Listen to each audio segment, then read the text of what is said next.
we have Tom Dongo returning to Broadcast Team Alpha.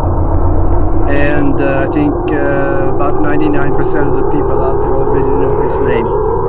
Tom is recognized as one of America's leading experts in the paranormal, UFOs, extraterrestrials, and remote viewing, which really is his specialty. He's also a speaker at many of national and international conferences. Tom is an author of 8 books. Wow, that's a lot. And he's been interviewed on over 3 dozen national and international TV shows and over 40 international talk shows, including Coast to Coast AM, which is one of the really biggest ones. And he has a new book out, probably just a couple of months ago, and it's called Merging Dimensions. Oh, you got to go have a look at that one. You'll find it on Amazon and also, I guess, several other places. And in that book, Merging Dimensions, he's got a series of 32 pages of photos. And I love books with pictures in it. I mean, that puts the icing on the cake with it. And today, he's going to be with us talking about something that he just told us that he hasn't told on any show before. And these are some really strange occurrences, and I'm going to be all ears because this is going to get good. So welcome to the show, Tom. Well, it's great to be back, Augie. Welcome. Nuri. Yeah. I lead a very strange life, and if you read my books, I mean, and it's all, I'm constantly going, why me? Why me? But if you read my books, it's all true. There's no, it's none of it is fake or sensationalized. It's all true, and I've had most of the stuff I've been involved in. I've had witnesses. I've had up to 16 witnesses around me that saw what I write about in my book. So it's none of it is fictionalized. None of it. Yeah. And I don't know if you can see this. Well, this is Merging Dimensions. And on the back, this is an actual photograph. That's not fake. That's a real photograph. Wow. So, some sort of a, I'm right here, and some sort of a being was right next to me, and I have no idea what it was because that light that was not there. It was just me, and somebody took a flash photograph of me. But this is what appeared beside me. That's an actual unretouched photograph. So my book's full of these pictures. They're all real. Amazing. Yeah, that picture showed up in the picture, but you did not see anything physically before the picture was taken, did you? Well, it's been proven that a camera, digital or 35 millimeter, can see 80% more than our eyes can see. So something can be right beside you. Yeah, I have a VHS tape that proves that. Mm-hmm. A camera can see in a much wider range than our eyes can see. So you might be, I tell people, just walk around at night around your house and take flash pictures and see what develops. You never know, because I've got most of the photographs I've got have been taken just like that. Linda Bradshaw and I got to be world famous for the stuff that I spent 4.5 years on the Bradshaw Ranch doing research with Linda Bradshaw and her husband Bob. And our stuff has gone around the world. We had TV crews from all over the world coming to the ranch, and so they got a lot of the stuff that we did. But unfortunately, the equipment we needed didn't exist yet. But we could have got some photographs that the world will be still talking about today. Well, Tom, what do you think that big flash next to you was that was not visible to the eye? Well, I really have no idea. It looks like a flame, but what I've tried remote viewing these things. There are living things around us, all around us. We can't see them, but they're there. Yeah. Somebody that's really sensitive. I'm fairly sensitive to that, and I can remote view these things. But Linda Bradshaw could see them, so she would kind of point us in the direction of these things, and we would take we just burn up 35 millimeter film and see what we developed on the next day, what was on the film the next day. Yeah. And many of those photographs are world famous now. Wow. Yeah. Wow. Now, you mentioned the Bradshaw Ranch, and I just found out actually earlier today that on May 4 this year, the History Channel is premiering a new series on the Skinwalker Ranch. Wow.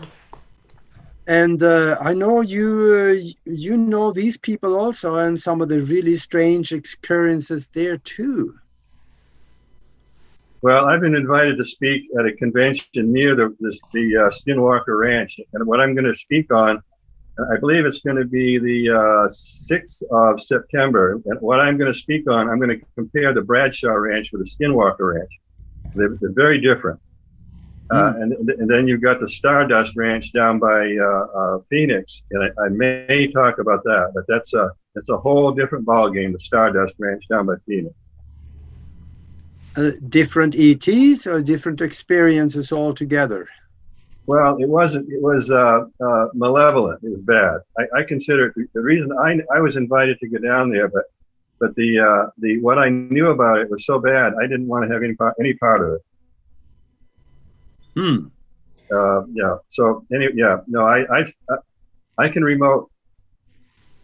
Well, we can talk a little bit more, but I can remote view things thousands of miles away. Yeah. And I can go to a place like the Stardust Ranch and completely scan it, everything. The rooms, I can go through the rooms, the houses, around on the grounds, and I like we were talking about earlier, I would love to teach people that. I could spend the rest of my life teaching people how to do that. I was born with the ability, but I can teach it. But I saw things on the Stardust Ranch I didn't want to touch with a 1,000-foot pole. That not so good extraterrestrial activity. Yes, Margaret, he's talking about Skinwalker and Stardust. Yeah, what I'm going to be talking about at this convention is going to be, I'm going to compare the Bradshaw Ranch with the Skinwalker Ranch, but the Stardust Ranch is down by Phoenix. So that I never had anything to do with that. So I think Margaret was asking about Skinwalker Ranch. She was wondering if the military has that ranch surrounded now. No, they don't. No. No. So there are some people who have not heard of Skinwalker Ranch. So for those people, could you just tell a little bit of what it's about and how you got invited there? And well, I scanned early on when Linda Bradshaw and I were doing stuff on the Bradshaw Ranch. We sent a whole lot of stuff to them up there. We had their address, and we had some friends that were working there doing research, and they never got back to us. And we at the time we could have helped them a lot because we had years of experience dealing with phenomena like that.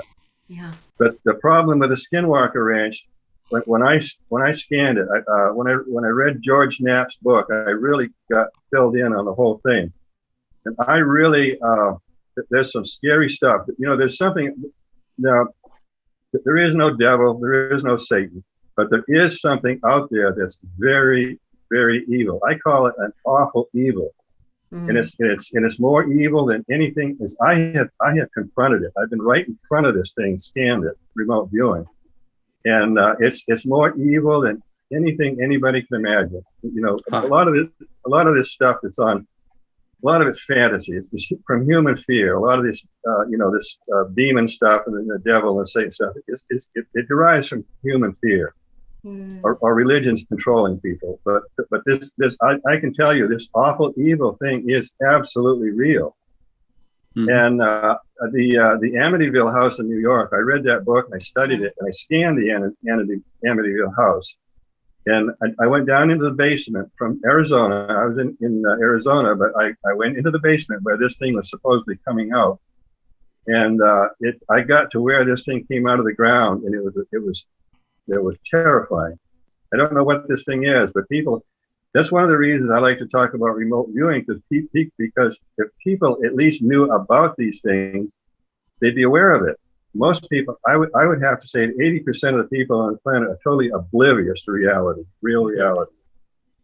I'm talking totally oblivious. I tell people things that I can prove that are pretty, pretty far out, and they you can tell by the look on their face, they can't even comprehend what I'm talking about. So that's where we are.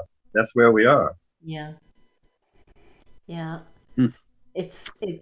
I think would be difficult for some people to, expand their possibility, into some of the realms that we do take a peek in. But so Skinwalker Ranch is just really dark. Is that a fair word to use? Well, I was on another show a couple of days ago, and this is one of the things that really freaked me out. There was a wolf. Well,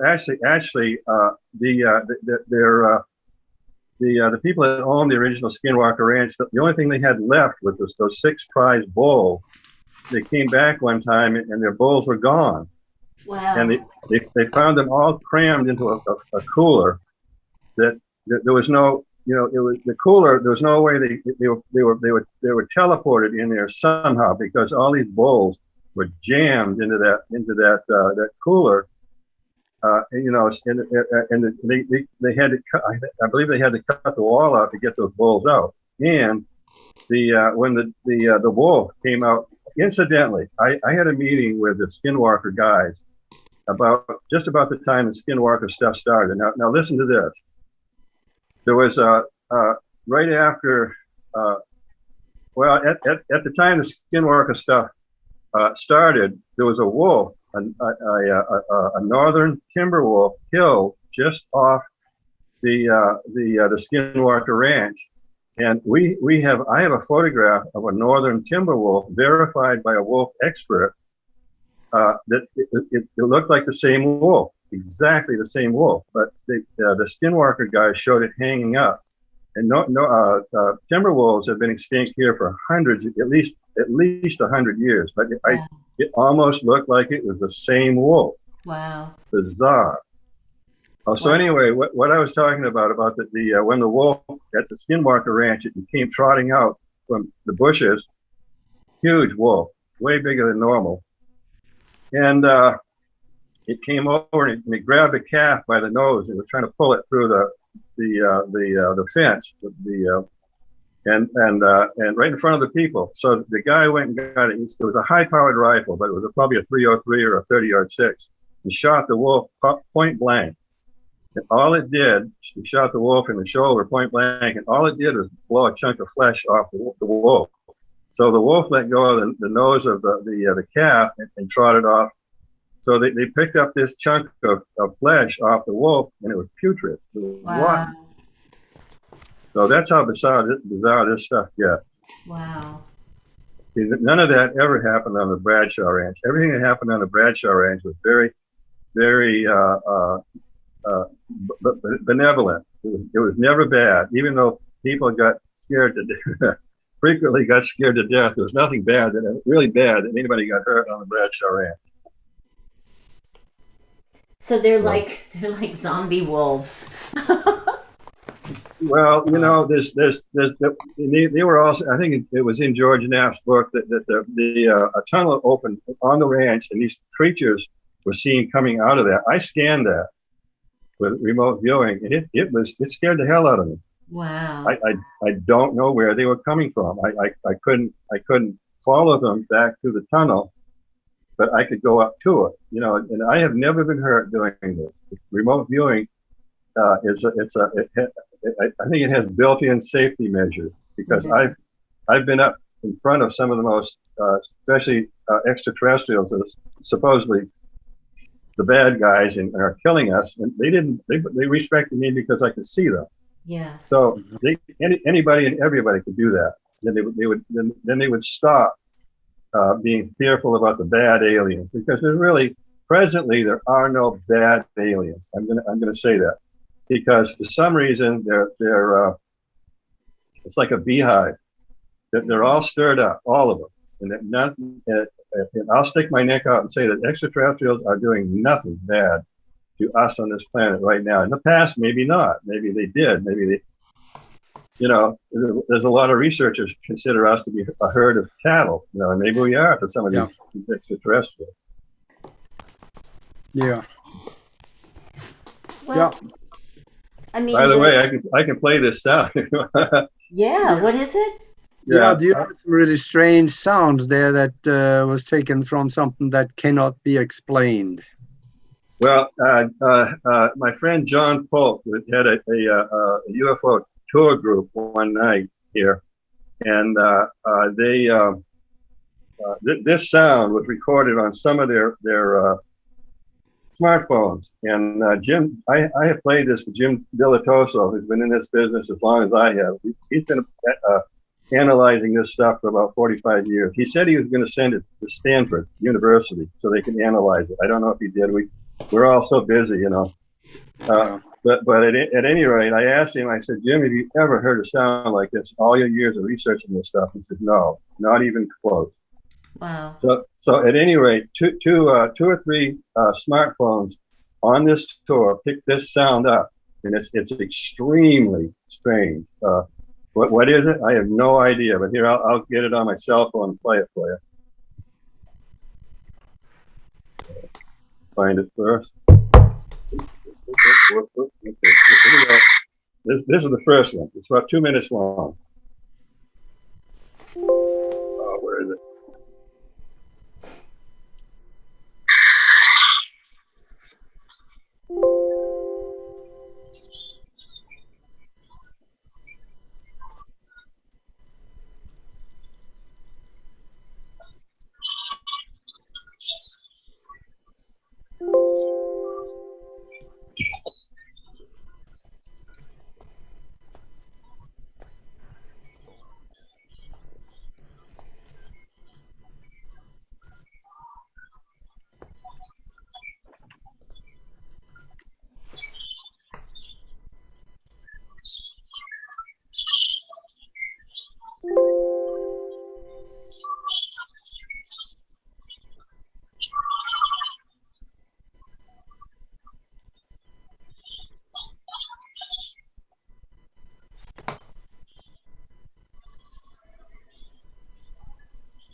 You got quiet there. So am I hearing high-pitched frequencies, and then I feel like I'm hearing some other, heavier voicey kind of thing? Yeah. Is that what you hear? Could you guys hear that all right? We don't hear it now at all. No, I'm getting ready to play the other part, the other half. So you can hear that first half? Yeah. Okay, now this is the other. This was recorded on a different cell phone.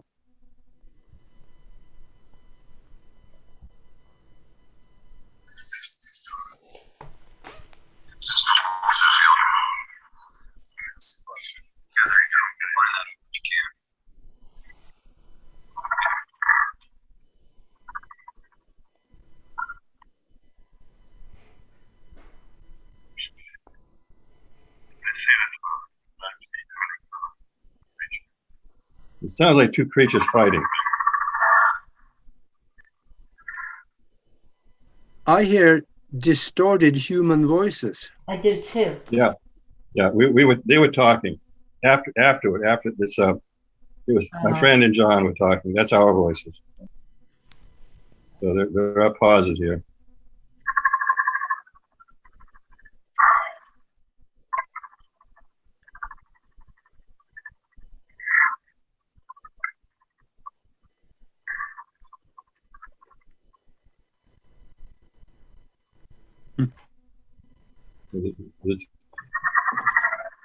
Wow.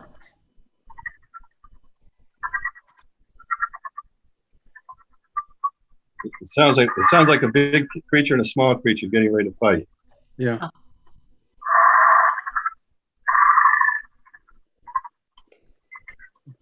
Now they're hissing at each other. Yeah.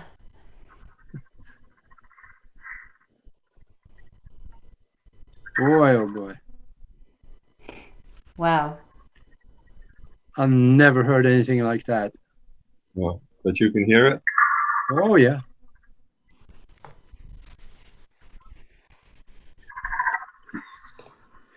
You can actually hear a whirring in the background like there's a ship. Okay, that's it. Yeah. But you can actually hear a whirring in the background, a whir like that. Yeah. If you get real close to it. So I Have have no idea what it is. Have anybody or yourself tried to slow it down? So maybe half speed, or it may become clearer possibly? You know, we spent so much time trying to find somebody to filter this, and we finally gave up. It got to be so frustrating and time consuming. Yeah. Because it needs to be filtered and slowed down. But we looked and we looked and we looked, and you know, and nobody had the right equipment to do it. So we just gave up. I've given up. I gave it to Jim Dilatoso. He was going to do something with it. Maybe send it to Stanford University for them to compare it with other sound. But we're so busy, you know, there's just no time. Yeah. Yeah. Boy, it would be fun to find out what they were talking about. Yeah. Yeah. Yeah. Serious. Yeah. Man, I'd like to tell this story I was talking about earlier. What happened to me years ago that I've never written about. This stuff is really, it's as weird as it gets. How are we doing for time? Good. Oh, good. Okay. So about the second year, it's probably the late 80s that I came to Sedona, and there was a lot of people living in the woods around here. Very, it was really not restricted. You know, nobody cared. You know, they live in a tent in the woods and go and work during the day. So it was nothing unusual. So there was this one guy. He was a computer expert, and he lived in the woods. He lived in a tent. He'd rather live in the woods, right? Because he liked it. You could do that around here. You could live year round. It'd be a little cold in the winter, a little hot in the summer, but not bad. So at any rate, he didn't have a car. So he asked me if I would give him a ride to a drop-off point so he could walk up to his tent. And I said, well, sure. So it was about a 5-mile drive to get him to where I needed to drop him off. So he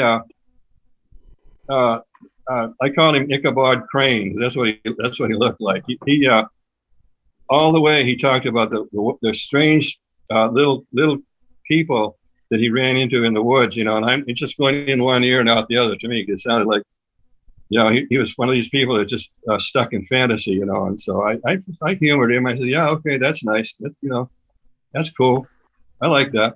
So anyway, he was telling me this, when I dropped him off, he was telling me this story about how the little people like to ride on his shoes. Because they're so little, they don't like to walk. So he would give them a ride on his shoes, right?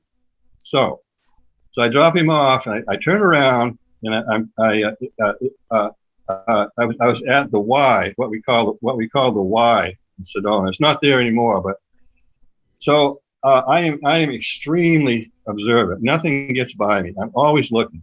So I'm sitting there at the light, waiting for the light to change, and suddenly there's a guy out of nowhere tapping on my window, and you know, giving me, can I get a ride? You know, and I said, well, you know, sure, hop in. You know, because I couldn't even think, because I've always got too much on my mind. So I said, yeah, sure, hop in.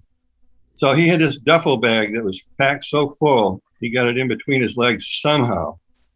And I looked at him, and everything was black. He had black eyes, black hair, black clothes, everything on him was black. So I took off and went around the corner, and he picked up the conversation where the other guy, Ichabod Crane, who was talking about the little people riding on his shoes. I mean, he picked up the conversation exactly in the same place. So I broke my thoughts, and I'm trying to think of that. And I said, well, wait a minute, how is this possible? Right. He didn't know the other guy, and I dropped him off miles from here. So anyway, we didn't go 100 yards, and he looks at me, and he yells at the top of his voice, look at me, look at me. You know who I am. And that kind of freaked me out. And I looked at him, he was glaring at me. I said, well, no, I don't know who you are. So I took him about another mile or so, and he wanted to get off there. And I dropped him off. He got out under a street light. And I never saw him again. And nobody else ever did either. I asked around town, have you ever seen a guy like this? You know, black hair and black, you know. And nobody did. So this is one of the things that totally baffles me. I can't remote view it. I don't know who it was. But he said, do you know who I am? Why would a guy that I just picked up, you know, do something like that for me, you know? And I think I'd written 2 books at that time, but that's kind of stuff that's really freaky. You know, why? You know, that's why me. I'm always going, why me? Does this stuff like this happen to me? So I can really empathize with that, because, you know, I had an experience when I was 16, and the rest of my life I've met with people like that, Tom. And I mean, like, the strangest one was, I was in California and I was in an elevator in this really random place, you know, where I normally wouldn't be. And this man-ish, right, looks elderly, kind of silver hair, gets on, makes deep eye contact with me and goes, your hair, because I was growing my hair out of brown to silver.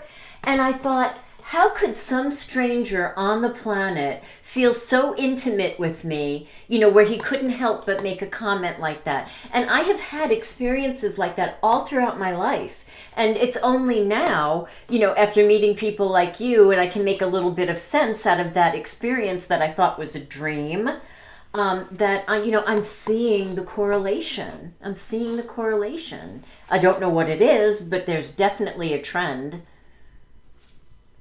Yeah. Well, I have an opinion about that. Extraterrestrials love to play tricks on us. There are books written about the tricksters. Really? Yeah, and they do. I think we're so dumb we can't figure out. You know, we're too stupid to figure out what they're up to. But I think some of these I don't have any written down right now, but I have a lot of experience with the tricksters. Oops, I got a light on me here somewhere. Look at that. You get a light on you. Wow. Yeah, hold on a second. I'll turn it. Oh. It's probably, yeah. All right. It's coming through the light. That's all right. That's okay. Yeah. So, yeah, it's a strange world. You know, you know, and I've, let's see, let me, so at any rate, some of these strange things that I've written down that have happened to me, I've had 3 run-ins with extraterrestrials. I chased them for 10 years, trying to make contact with an extraterrestrial.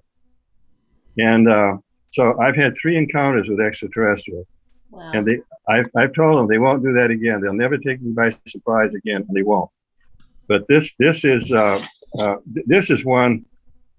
I think I've talked about this on a number of shows, but I know a lot about what extraterrestrials do, especially the Nordics. The Nordics are very friendly to us. The Nordic ETs. Mm-hmm. Yeah. But my weirdest one was I was a Safeway supermarket of all places, and I ran into a woman, tall, white, in a Nordic. I saw them early on, and I thought this is pretty bizarre. Usually this stuff happens to somebody that is completely ignorant about extraterrestrials or UFOs, but here I am, you know, one of the, you know, written all these books about it. And so I'm looking at these 2 people. Right off, I noticed him. He was about 6'5", and his eyes were like a Siberian husky. One was green and one was blue. Wow. Oh, really? Yeah. And the girl was obviously strange. I mean, right off. She was dressed all in black. Her skin was white, and she was tall. I'm 6'1", and she was as tall as I am. Wow. And I know a lot about the tall whites, and they don't like us. They flat out don't like us. Because I was a speaker at the Alamo in Nevada, and the speaker before me was an expert on tall whites. And I remember when Stan, I can't remember his name now. But at any rate, so I watched them walking around Safeway, and nobody noticed them. Nobody looked at them. They were, they're very, very. The guy was just his height alone. People would have looked at him. Nobody looked at them. Nobody. So I've kind of followed them around a little bit. Kept them ahead of me a ways, and I watched them. And she was wheeling a cart around, but they weren't buying anything. Some of the first thing people ask me is what were they buying? Were they, what kind of coffee were they buying or something? But they didn't buy anything. They were trying to. They were looking at these things and look, humans eat this stuff. Yeah, you're making fun of us. Yeah, that's what they were doing. They were holding something up and they go, oh my God, humans eat this stuff. So anyway, they got confused. They got separated. Anyway, I ended up standing 5 feet from her. I studied her. Wow. She didn't look at me. Neither one of them looked at me. And people were walking around them like they didn't see them. Yeah. I mean, she was right in the aisle. It was a very busy night. It was about 9 o'clock at night. Nobody looked at her and nobody looked at him. And I was 5 feet. I studied her. For once, I was so close to something I could study firsthand. Me, So I'm watching her. I'm studying. I'm looking her over every inch of her. And she had a black hat on. Her skin was almost white. She had wraparound sunglasses that completely covered her eyes all the way back. Mm-hmm. And she was extremely nervous. I would say terrified. Because she was standing there looking down and wringing her hands. And so I stood at least minutes beside her studying her. And I knew who she was, what she was. And so the guy comes around, the corner of an aisle, and he looks at her. He was kind of amused, actually. I thought it was a bit odd, but he looked kind of amused. So he just went over, and he was 3 feet from me, took her by the arm, and led her off into one of the aisles. Neither one of them looked at me, and I'm standing right there studying both of them. Wow. I mean, that's how strange some of these things get. And I could go on for hours about stories like that. I know of people that had stuff like that happen. Yes. So I watched them for a while, and then I had to go, and they were still in the store. But she was a tall white, and he was a Nordic. Chances are that nobody could see them, and they didn't think you could see them either. Yeah, I never thought of that. You're probably right. Wow. I never thought of that. Because they have this belt. Many of them have this belt on, and on there they have certain devices. One of these devices is that they set up a field around them that accelerate the vibration out of our field of the light spectrum. Yeah. So chances are that they had that, and they assumed that nobody could see them. But you could. I worked with I've worked with all the tribes, the Navajos, the Hopis, the Apaches. One of my best friends, Cliff Mahudi, is a Zuni elder. I'm 76, he's 77, he's a year older than I am. So I've made it a practice to get the opinions of these these Indians. And at the time, shoot, I lost my track of mind on what I was going to say, but so you were talking about the Zuni elder. Yeah. Cliff. Yeah, Cliff Mahudi. Yeah. Yeah. He's he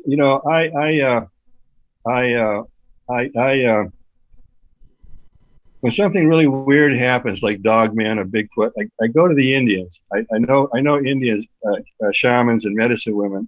One of my girlfriends was an Apache medicine woman.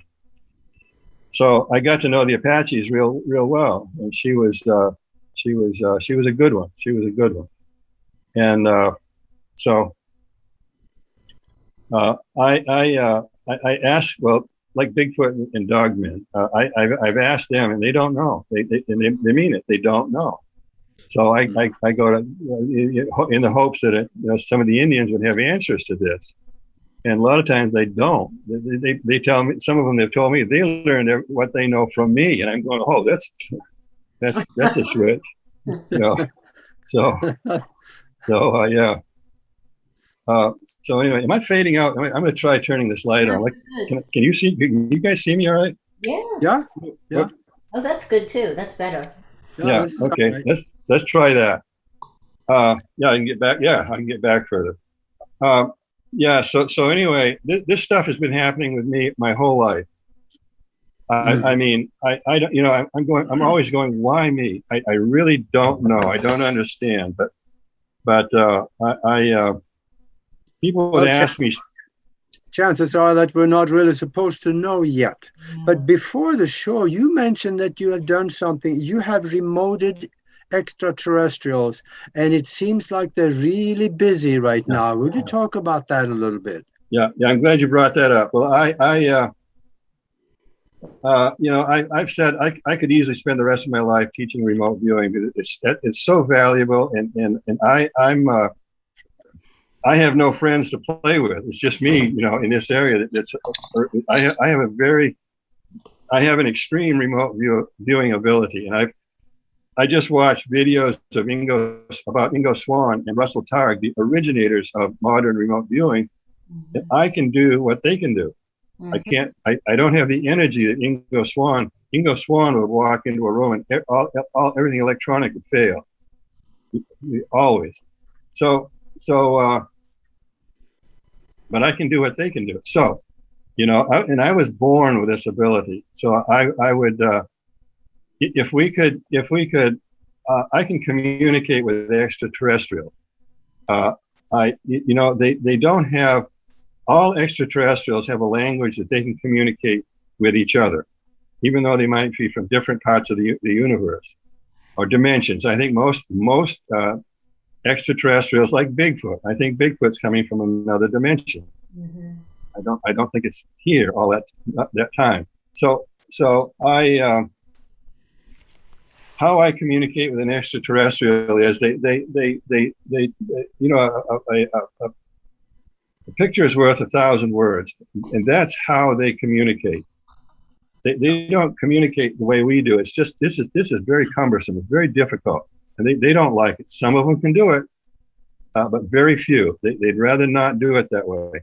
But they can communicate a picture that's worth 1,000 words. And sometimes I don't do this very often. I used to do it all the time just for the fun of it. But that picture, everything they want to communicate with, what would take us 2 or 3 hours, they can do it in a minute. So sometimes I can read those pictures and disseminate them, but sometimes I can't. And I say, you've got to do this again. I don't understand it. So I wish everybody could do that. If people knew what I can see, and I know some of the best remote viewers in the world, indirectly or directly. I can do what they can do. I can go back in time. I can go ahead in the future. I'm really good at going back in time. I do it once in a while just for fun, going back 1,000 years to an English village. Wow. It's really fun. Yeah, they stink too. They don't bathe enough, huh? no. All the animals and all that, and they take baths in frankincense and myrrh, so they don't stink so bad. Yes, some of them bathe twice a year, whether they need it or not. I suppose. Right. Yeah. Right. So I really enjoy doing it. Going back in time, going into the future is difficult for me. In fact, Lynn Buchanan, who is one of the government's best remote viewers, said that when a remote viewer goes in the future, they change the future. It's like being a bull in a china shop. You have to be very, very careful, and you have to back out very, very careful. I was blown away when I read that. A friend of mine sent it to me. He's also the this friend that sent it to me is a government remote viewer. And so there's so many things. There's so many mysteries that we need to. A remote viewer can access it. You know, in secrets. I used to be able to read minds in 5 seconds. I can't do it anymore. I was in a bad car accident about 20 years ago, and I lost about 30% of my psychic abilities. Wow. But I can still see into a human body like an X-ray machine. But I used to be. I can go all through a human body. Now I don't see blood. I've done this with hundreds of people. I don't do it anymore. I'll do it for a friend maybe.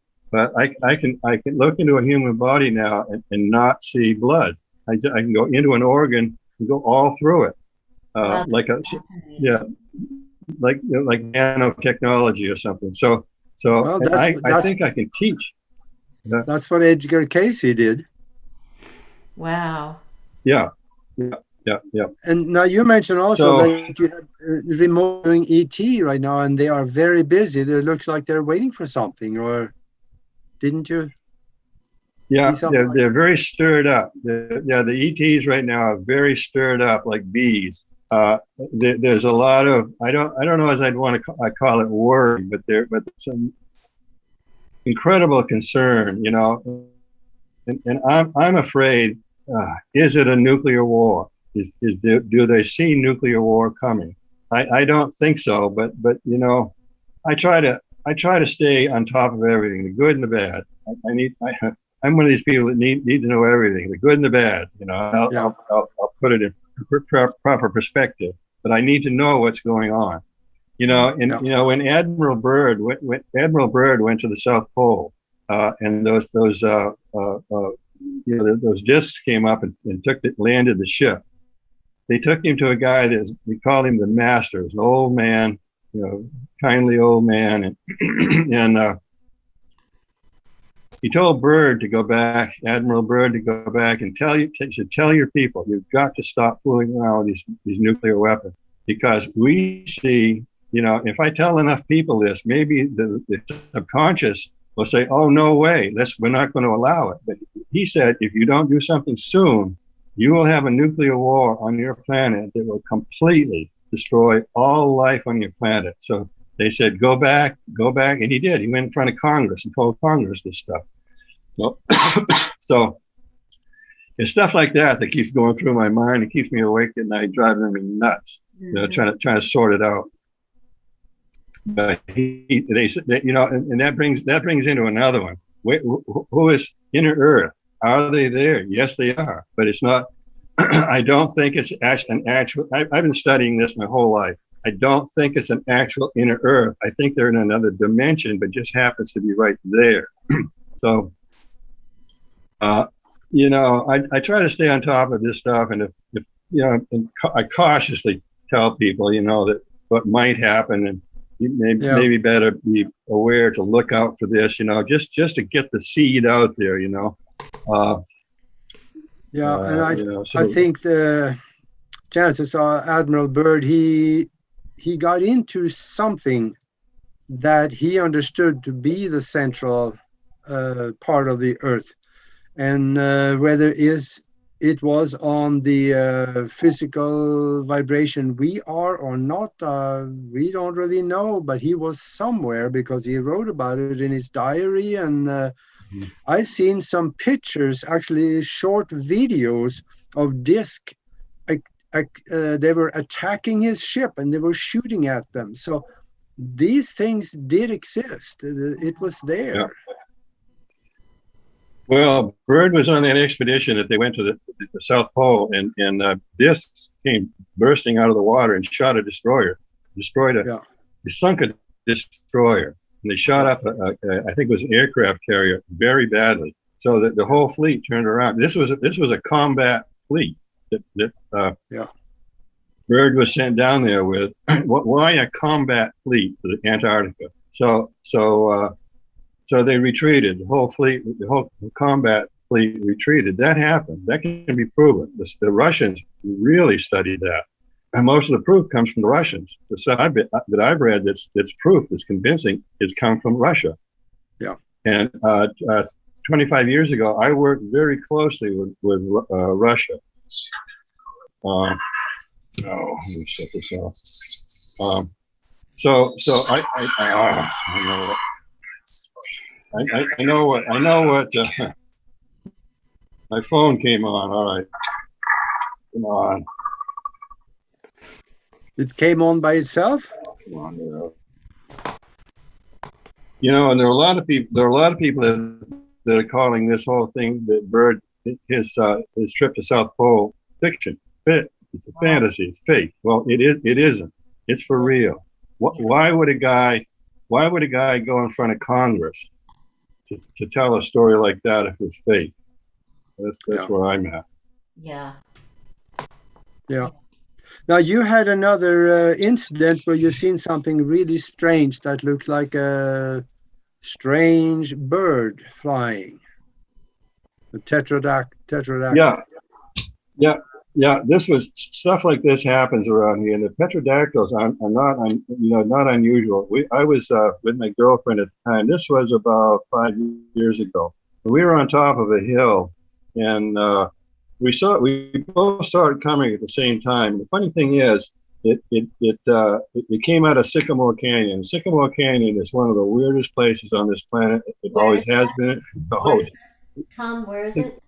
Sycamore Canyon. Yeah, it's 30 miles long.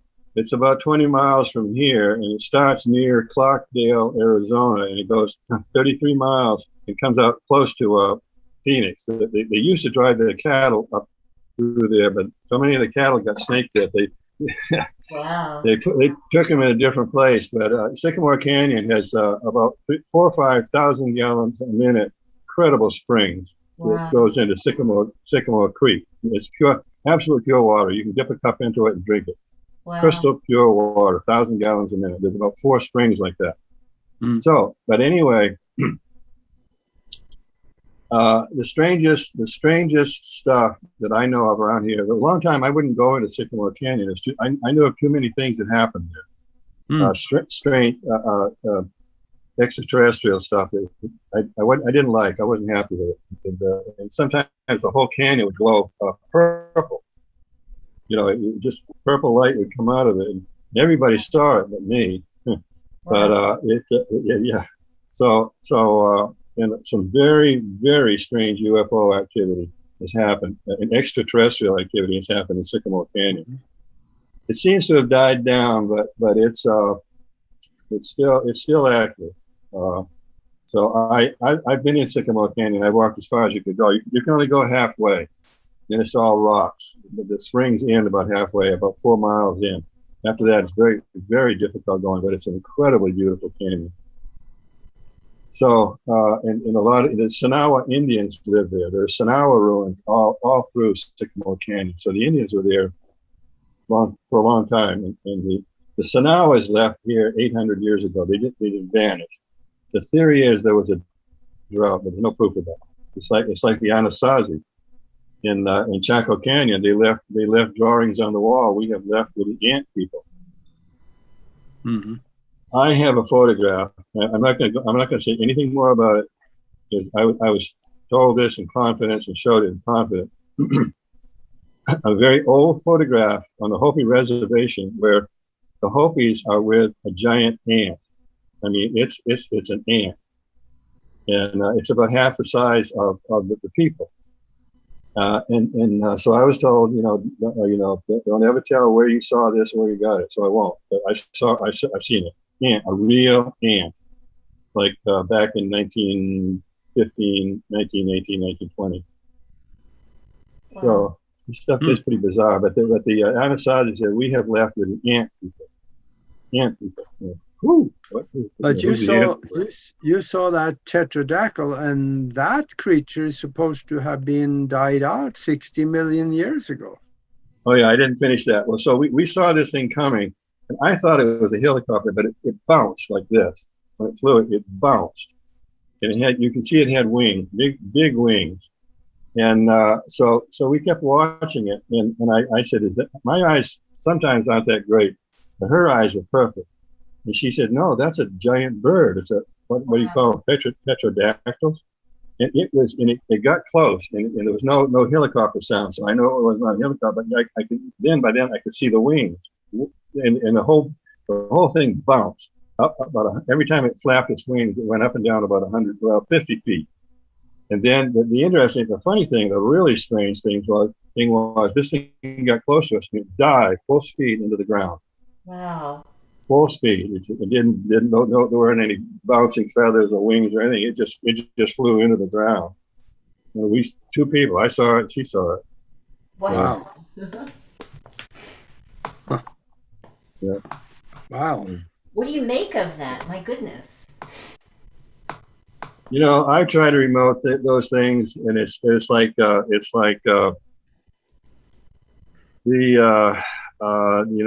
people that have disappeared, have disappeared in these national parks. There are over 2,000 now. Yeah. And I've tried to remote view them. I've tried to follow them, and something stops me every time. Huh. So I have no idea. I can't even get close to what's taking these people. When somebody's walking along, and they got their three kids in front of them, and suddenly the three kids disappear. What is that?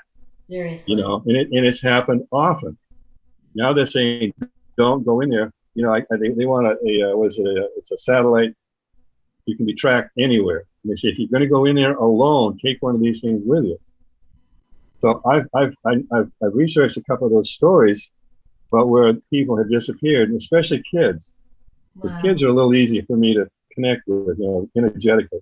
So I was right behind the kids when they disappeared, and I could only go maybe 20 feet, and it was like going 100 miles an hour, being slowed down to about 2 miles an hour, and then stop. And that's all. I couldn't see anything. So something doesn't want us to know. Yeah. And some remote viewers probably know exactly what it is. I've talked to people. I've compared notes with great remote viewers, and we basically were correct. And I know the government remote viewers can't find out what was going on in these national parks either. So I don't feel so bad. Wow. Yeah. Yeah. Boy, oh boy. Good It's stuff. a strange world, man. Yeah, I'm looking at my notes here, so I'm thinking what else was strange. Oh, the bird. Yeah, I'd like to tell this story. I talked to some of the Indian elders about this, and people say, "Oh, Tom, don't call them Indians, call them Native Americans." I brought this up with Cliff Mahody the other day, and he said, "You know what? We're all Native Americans. You're a Native American. I'm a Native American. We were born here." Because people say, and I've had it happen to me in presentations. People will say, they'll interrupt me. "Oh, Tom, don't call them Indian." Well, all the years I've been around Indians, I have never heard one Indian calling another one Native American. Not once. They call each other Indian. So Okay. But this one I was walking out of the house here one night, and I think I was just taking the garbage out or some simple thing, and a giant bird swooped down, almost hit me on the top of the head, and dived down low, and then swooped up and landed on the top of a light post. And the light post is flat, so birds are up there all the time, ravens and whatever. So I got a look at it when it was diving up. I could see the whole bird, and it was all black with two white tips on the wings. And I researched it. There isn't a bird in North America that exists like that. So it came down. The doggone thing landed right in front of me. But there was another light that I couldn't see the body, but I could see the head clearly. It had a head like a raven, not a beak. You would think a hawk, a nighthawk, or an eagle or whatever, but it wasn't. Wow. It had a head like a crow or a raven. And it stuck its head. It wanted me to see its damn head because it stuck its head way up, so it was in the light, so I could see it. Then it took off. It had about a 6-foot wingspan. So I asked some of the Indians, "What do you think that thing was?" Yeah. They had no idea. Neither do I. And why is it? Why me? Yeah. Why you? Yeah. That questions keep coming up, doesn't it? Well, see, this was interestingly enough. This was when I was working with the Apaches. I was working with some of the high elders of the Apache Nation, and I think there was some kind of a link between the bird and the Apaches. I don't know, but I'll tell this story real quick. I said it. I've talked about this a few times. We're almost out of time, aren't we? Yeah, we're getting about 3 minutes to the end here. Okay, real quickly, I was teleported once. I was on the old Apache homeland, and I was teleported for a quarter of a mile. So I know what it feels like to be in one spot and a split second later find myself a quarter of a mile. Something teleported me a quarter of a mile into another canyon. So that's my life. That's a strange Amazing. You're never bored, Tom, right? No. Yeah. Well, I've written about 1 million words on all this crazy stuff, and so the people, and I'll challenge anybody. Everything I write about is true. I don't fictionalize anything. I don't make up anything. Wow. And the people will say, "Oh, this can't be true." Yeah, well, it is, because there were 8 witnesses with me that night. How's that? Talk a little bit about your books and where they can get a hold of your books and also get a hold of you. Oh, they can't get a hold of me. I am now 1,800 emails behind, so I can't keep up with the emails. I'm right around 1,800 behind. But anyway, this is Merging Dimensions. Awesome. This is Amazon, I guess. Everything's going through Amazon now, so you can get it as Amazon. And the books I have are out of print. They're on ebooks now in Kindle. So, but Merging Dimensions is real popular. It's selling real good. So, and people love it. I've never heard one bad thing said about Merging Dimensions. So, Merging Dimensions is all about the Bradshaw Ranch. It's all Bradshaw Ranch. There have been 3 books written about the Bradshaw Ranch, and Merging Dimensions is. Wow. So Amazon or any bookstore. Well, you also got, I think you got one book also. You talk about people being abducted and what it looks like inside the craft, right? No, I've written stories about that, but no book. Oh yeah, stories. Mm-hmm. Yeah. Okay. Well, and I would recommend very highly that Merging Dimensions. That book is sitting on the shelf here, and I really enjoyed it. I tell you, there's some strange stuff in there, but good stuff. I've always said the weirder it is, the better I like it. Yeah. Tom, everybody in the chat room wants you to come back again, so for part 2. So I think that would be wonderful if you would come back again with us. Yeah, sure. We're family now, me and you guys. There we go. Yeah, this is good. Thank you so much, Tom. That was awesome.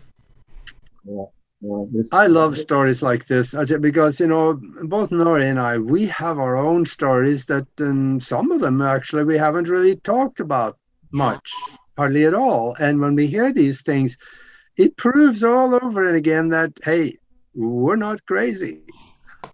Yeah. There were times when I wondered.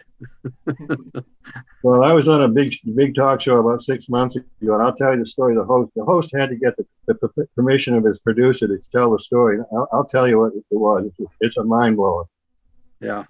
So I can talk about it. Well, I don't use his name. Yeah, let's do that next time. Yeah. Okay. Deal. Okay. Well, then I guess we will see you all next time, and spread this around. Spread this around because people need to know these stories so they also can figure it out that, yeah, I'm not crazy. Yeah, the away shower. Mm-hmm. Yes.